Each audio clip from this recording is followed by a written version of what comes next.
Hello, my name's Michael Edgar, and I'm delighted to introduce one of my favourite carols, In the Bleak Midwinter.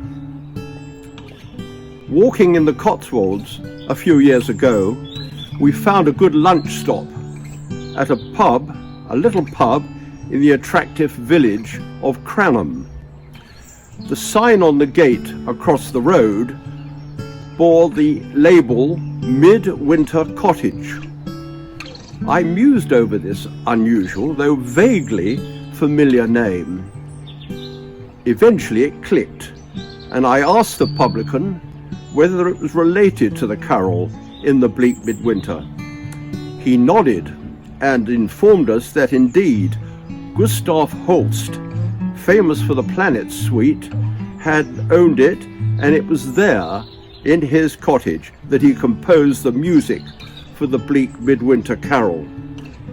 He named this lovely and captivating melody Cranham after the village. So it was good to find the musical roots of our carol. Incidentally, the pub's worth a visit.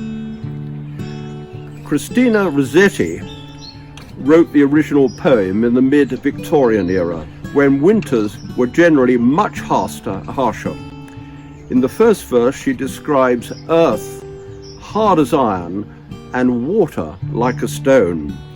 One thinks of the Thames freezing over, perhaps.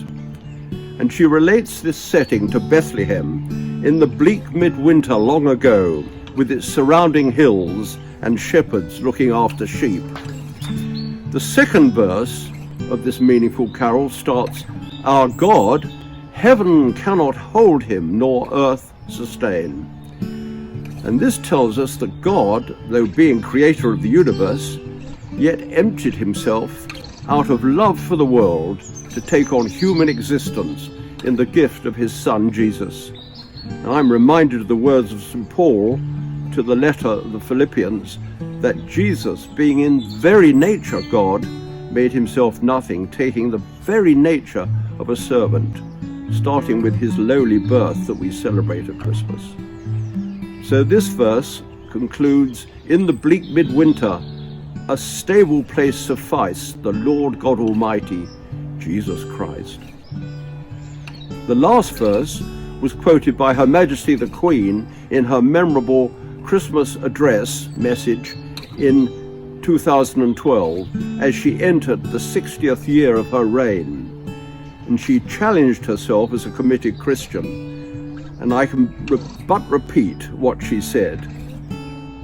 The carol, In the Bleak Midwinter, ends by asking a question of all of us who know the Christmas story of how God gave himself in humble service. What can I give him, poor as I am? If I were a shepherd, I would bring a lamb. If I were a wise man, I would do my part. Yet what can I give him? Give my heart. Even our dear Queen knows that she cannot in any way match up to this great gift from God. She can but accept God's grace and give her heart and life. A challenge for us too.